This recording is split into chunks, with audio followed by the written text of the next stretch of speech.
Morning. Morning. Morning.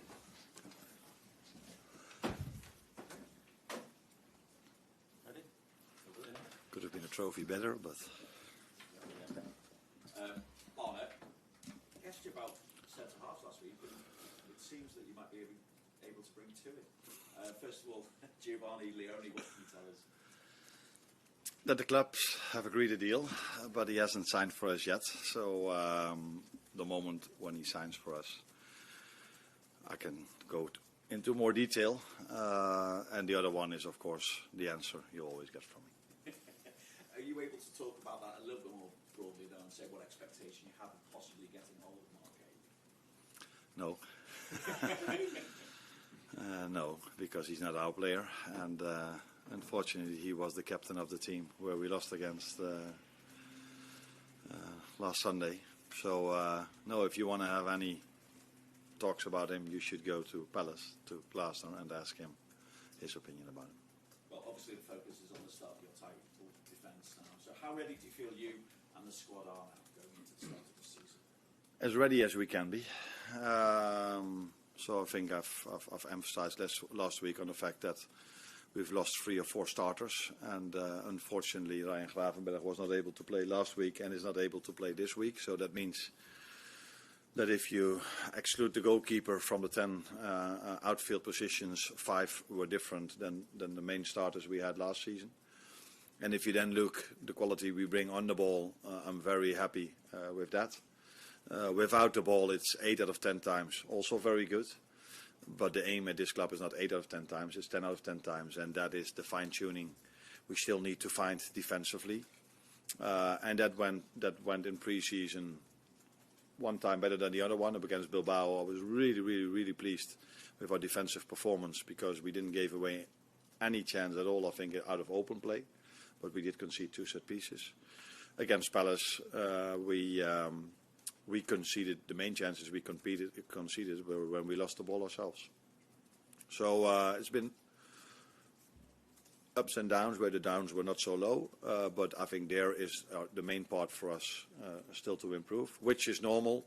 I think for everyone in pre-season it's normal that there's still room for improvement, let alone if we not only lost 3 or 4 starters, I think we've lost 5 to 6 players that played quite a lot of minutes for us last season, and we brought in 4 new ones. So then it's normal that there's a little bit of adaptations, but we are definitely ready for the league to start. Taking all that into account, given what you achieved last season and how difficult it is to go back to back with Premier League titles, what are your expectations for the season?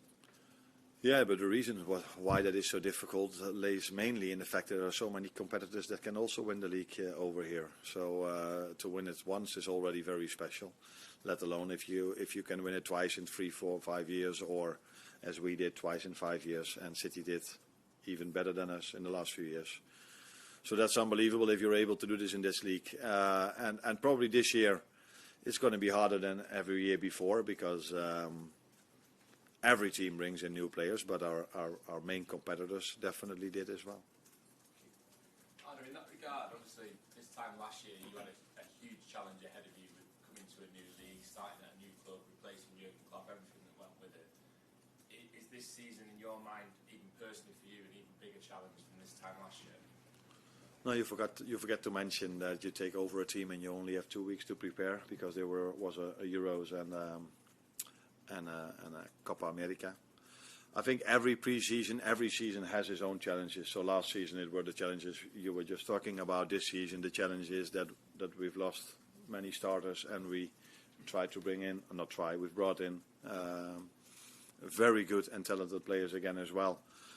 And the challenge is always not only yourself but also the teams you face. Now we're starting with Bournemouth, which was last season probably the most intense team in the league. And I mean in terms of running, and also in the playing style, but that goes hand in hand. And then afterwards is Newcastle and Arsenal, so that sums up this league, I think, and the challenge we have. What do you expect from Bournemouth on Friday? What I just said, intense. They made it really difficult for us last season. We beat them 3-0, where you feel like, what is he talking about difficult? But if you look at the game, they had the first big chance of the game. They scored a goal which was fractionally offside, and then we 3 times I wouldn't say counter-attack them, but we were very fast in moving the ball from back to forward. And all of a sudden at halftime we were 3-0 up. And then I thought, wow, which I always thought when I was playing manager in Holland, this is going to be 4-5-6-0. But the mentality Bournemouth showed in the second half, they just kept on going. And that's the mentality they had throughout the whole season afterwards as well. So they also lost some players. They also brought in good new ones, as they've shown in the last few years, that they can always bring in good new players. So, and away it was even more difficult for us. So, very good team, good manager, and a challenge for us on Friday. But looking forward to it, because play an evening game at Anfield is something everyone is looking forward to, I think. Hi there, Arne. Your defensive record last season was absolutely incredible. In the pre-season so far, I know you haven't been particularly happy with some elements of it. How do you resolve those issues when you're looking for that defensive solidity in front of your back four, when you're going to be without again the best defensive midfielder in the country? Yeah, and don't forget we missed out McAllister as well, the last part of last season, and he hardly wasn't able to play in our pre-season. Only now recently he's played a few games, played a few minutes. But it's not that I'm not happy about certain parts. I'm telling you just a second ago that the standard here is 10 out of 10. So it's not one or two things we don't do well. No, in general we do all well, but well is not good enough. And there we have to go one step up in certain aspects, not in all aspects, in certain aspects. And then there's also something like I said, against Bilbao, we were really good defensively, but conceded 2 set pieces. And the games before, we also had mixed teams. So then you can also accept a little bit better that maybe timings between players were not as good as when you play the starters that has played so many times together. So there are reasons for it, like I just said, mixed teams, new players coming in, Virgil being sick against Bilbao, Alisson not being there, Maka being injured, Ryan not able to play, and new players brought in. But all of this is definitely not an excuse when we start the league Friday, because we will 100% be ready on Friday. Integrating new players into the Liverpool way of doing things is all part and parcel of pre-season and early season as well. And a lot to like about Jeremy Frimpong, what we've seen of him so far. Played really well at Wembley in parts, but he's a different type of fullback to Trent Alexander-Arnold, who was a complete one-off, and a different type of fullback to Conor Bradley. And do you have to sort of try and make sure that somebody as adventurous as Frimpong is with his dribbling, that he doesn't impinge on Mo Salah's sort of ability to get into those key areas and kind of neuter his effectiveness?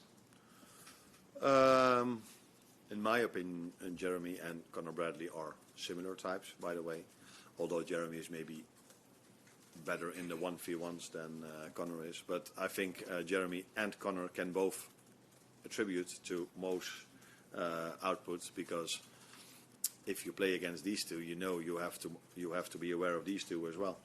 So it normally gives Mo even more space to get the 1v1s, because if we isolate Jeremy in a 1v1, it's difficult for the other team, and if we isolate Mo in a 1v1, it's difficult for the other team as well. So where maybe last season they could give a little bit of more help because Trent was a little bit more behind the ball, which was also dangerous because when Mo brought it back, Trent could deliver one of his famous crosses. So it's different types, but I think both types, and Trent proved it together with Mo. Trent brought the best out of Mo, and I think that that's the same thing is going to happen with Conor and Jeremy, with Mo in that regard. Sven Töllner, Sky Germany. Hi Arne.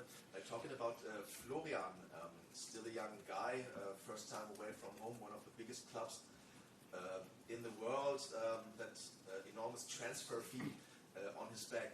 How's he handling all that on and off the pitch? Yeah, he might be young, but he already won a lot. So I don't think factually we can see him as a young player, but in terms of his experience, that he's already having I don't see him as a young player. He won the league in Germany, won the cup, played for his country numerous times. And apart from that, his mentality is maybe his biggest strength, and that says a lot, because if you see him play, you're like, are you serious? Because he's so creative, but how mentally strong he is, and he doesn't get distracted at all by a transfer fee or anything else. So I think good players always find a way to play well in good teams, and he is a good player and he plays in a good team. Does he need any help of yours? Yeah, he does, like all the others. But we have a very good player care department, so I'm not looking for houses together with him or these kind of things. But on the pitch and on the training ground and in videos, he needs help for him to understand the way we want to play. That's not 180 degrees different than Xabi Alonso. The system is different, but we want to be intense. Xabi Alonso wanted to be intense. He liked to dominate the position. Xavi would try to bring him in positions we want to try to bring him in. So a lot of things are the same for him. But it's true, he has to adjust to England, to the league, to the intensity, and to his new teammates as well. But I think if you saw the games, his adjustment went quite well. Better than even expected, and we already expected a lot. You mentioned Grunberg earlier. He was one of your regular fixtures last season, played such an important role.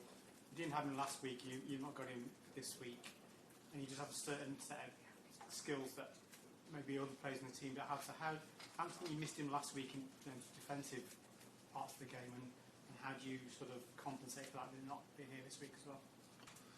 I think last Sunday the chances we conceded were mainly because 3 times we lost the ball very simple in our midfield and they could counter-attack us.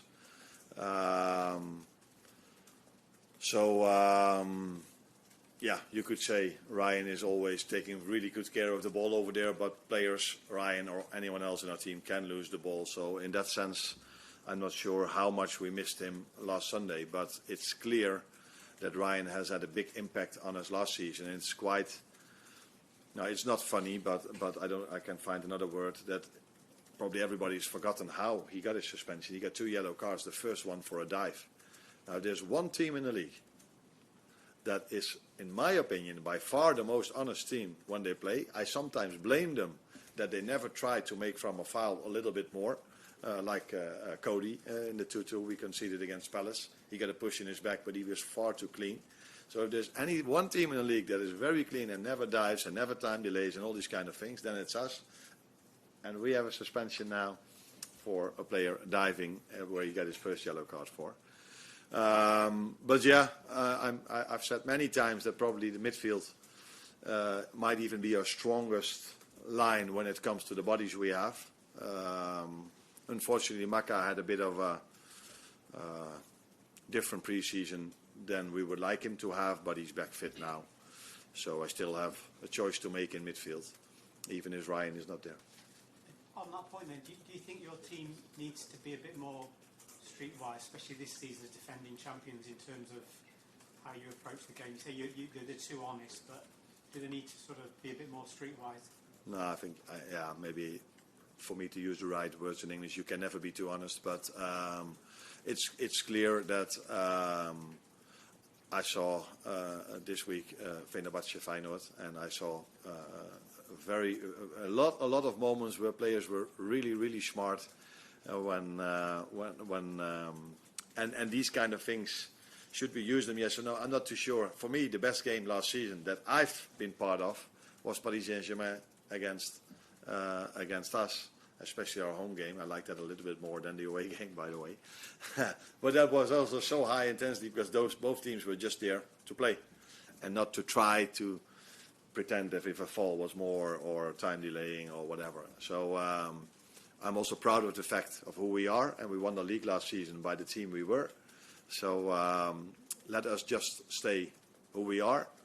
But sometimes I think it was a great moment also in the game against Palace, and that is, if I talk to a referee, I do talk about that as well, to the fourth official. Florian they hold him clearly on the midfield, but he was so fair that he didn't fall over. And the referee said, yeah, if you don't fall, I'm not going to give you a free kick. Which is a little bit weird. And a fraction later, they fell down in a moment which wasn't even a foul. And the referee feels, oh, he fell down, so it probably is a foul. So unless we had much more ball possession than Palace, but we made 13 fouls and they made 5 fouls. And that tells you also something about who we are. And I'm not saying Palace is different than us. That might be the headline. But that we are a very fair team. I think that's clear, and maybe that's also the reason why we won the league. So why change something if things went well?